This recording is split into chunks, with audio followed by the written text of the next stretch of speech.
गठबंधन की मजबूती की वजह से भाजपा बौखलाहट में, मीर। झारखंड प्रदेश कांग्रेस के पॉलिटिकल अफेयर्स कमेटी (पीएसी) की बैठक में आगामी लोकसभा चुनाव पर चर्चा करते हुए लोकसभा के सभी सीटों का क्षेत्रवार विश्लेषण किया गया।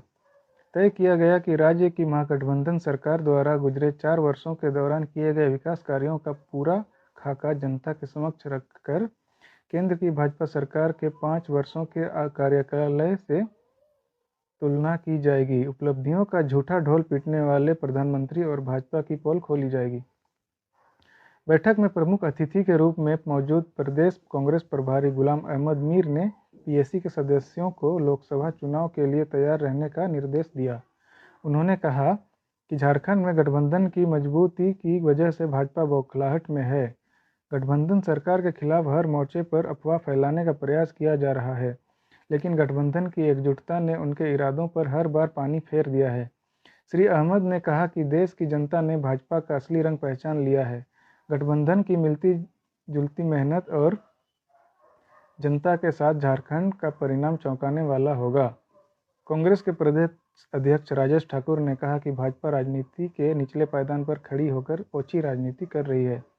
बैठक में पूर्व केंद्रीय मंत्री सुबोधकांत सहाय, सुखदेव भगत, बंधु तिर्की, जलेश्वर महतो, शहजादा अनवर, सुखदेव भगत, फुरकान अंसारी, के.एन. त्रिपाठी, ब्रिजेंद्र सिंह, कालीचरण मुंडा, भीम कुमार, संजय लाल पासवान, राजीव रंजन प्रसाद, रविंद्र सिंह, जयशंकर पाठक, गीताश्री उरांव, मदन मोहन शर्मा, हृदयानंद यादव, गजेंद्र कुमार सिंह, राकेश सिन्हा, अमूल्य नीरज खलको, योगेंद्र साहू, अभिलाष साहू, केदार पासवान, जयशंकर पाठक, मानस सिन्हा, अशोक चौधरी आदि उपस्थित थे। मधु चाट कर सपना देख रहे हैं, जनता कोड़ा बरसाएगी, झामुमो। झामुमो ने धनबाद में प्रधानमंत्री नरेंद्र मोदी के भाषण को राजनीतिक प्रवचन करार दिया। झामुमो के महासचिव सुप्रियो भट्टाचार्य ने पीएम के भाषण पर प्रतिक्रिया देते हुए कहा है कि प्रधानमंत्री एक विशाल पार्टी के नेता हैं, पर जिस शख्स ने उन्हें जमकर 14 सालों तक अभद्रता वाली भाषा से नवाजा, आज वे उसी को अपनी पार्टी के नेता बना रहे हैं। पीएम मोदी जितनी भी गारंटी दे रहे हैं, एक गारंटी झारखंड से भी ले लें कि आगामी लोकसभा में मधु को चाट कर आप जो चुनाव जीतने का सपना देख रहे हैं, वहीं जनता अपना वोट का कोड़ा आप पर बरसाएगी। श्री भट्टाचार्य ने कहा कि भाजपा का मतलब होता है भरपूर जियो पूंजीपतियों। श्री भट्टाचार्य ने कहा कि जुल्मी कब तक जुल्म करेगा। सत्ता के गलियारों से अब जर्रा जर्रा गूंज रहा है परिवर्तन के नारों से। उन्होंने कहा कि प्रधानमंत्री कभी भी ये न भूलें जिनकी आवाज़ को उन्होंने छल प्रपंच के द्वारा जेल में बंद करने का काम किया है। उस जेल की चारदीवारी तो हैं, पर आकाश खुला है।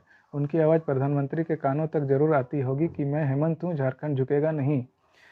श्री भट्टाचार्य ने कहा कि देश की स्वतंत्रता के पूर्व से ही झारखंड के रेल मंडल तथा चक्रधरपुर रेल मंडल सर्वाधिक राजस्व देने वाला रेल मंडल वर्तमान में भी है, तो ये रेल का झुनझुना किसको दिखा रहे हैं। सुप्रियो ने कहा कि भ्रष्टाचार की बात करने वाले प्रधानमंत्री हेमंत विश्व शर्मा, अजित पवार, प्रफुल्ल पटेल, नारायण राणे, वी.एस. येदियुरप्पा, शुभेंदु अधिकारी जैसे लोग उनकी टोपी में नग जैसे क्यों दिख रहे हैं।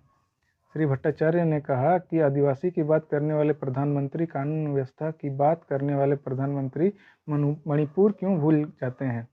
सुप्रियो ने कहा कि प्रधानमंत्री मोदी जहां भाषण दे रहे थे, उन्हें शायद नहीं मालूम कि वो झारखंड की मिट्टी है और यह राज्य उनके जैसे महाजनी सोच रखने वालों के खिलाफ हमेशा कई बार लड़ा है और उन्हें परास्त किया है। भाजपा ने झारखंड मुक्ति मोर्चा के प्रेस कॉन्फ्रेंस पर पलटवार करते हुए कहा कि प्रधानमंत्री की धनबाद जनसभा में लोगों की भीड़ प्रधानमंत्री को सुनने आई थी। प्रधानमंत्री ने एक एक वाक्य पर गगनभेदी नारे लगा रहे थे। इसे देखकर गठबंधन सरकार सत्ते में आ गई है और झारखंड मुक्ति मोर्चा अनर्गल बयानबाजी कर रहा है। प्रदेश भाजपा के प्रवक्ता प्रतुल सहदेव ने कहा कि झामुमो को जिस चीज़ ने सबसे ज़्यादा कचोटा है, वह प्रधानमंत्री की झारखंड में भ्रष्टाचार में लूटे गए पैसे को वापस वसूलने की गारंटी है। उन्होंने कहा कि झारखंड मुद्रा मोचन पार्टी को यह स्पष्ट रूप से पता है कि आगामी लोकसभा चुनाव में उनके गठबंधन का 14-0 से सफाया होने वाला है। इसलिए सत्ताधारी गठबंधन के नेता हताशा, निराशा और कुंठा से भरकर अनर्गल बयानबाजी कर रहे हैं। सहदेव ने कहा, प्रधानमंत्री जी के नेतृत्व में पिछले 10 वर्षों में विकास और राष्ट्रवाद की राजनीति हुई है, जबकि झामुमो ने अपने 4 वर्ष के शासन में सिर्फ लूट और भ्रष्टाचार को बढ़ावा दिया है। इस दौरान 70,000 करोड़ रुपए के घपले घोटाले का आरोप इस सरकार पर लगा है।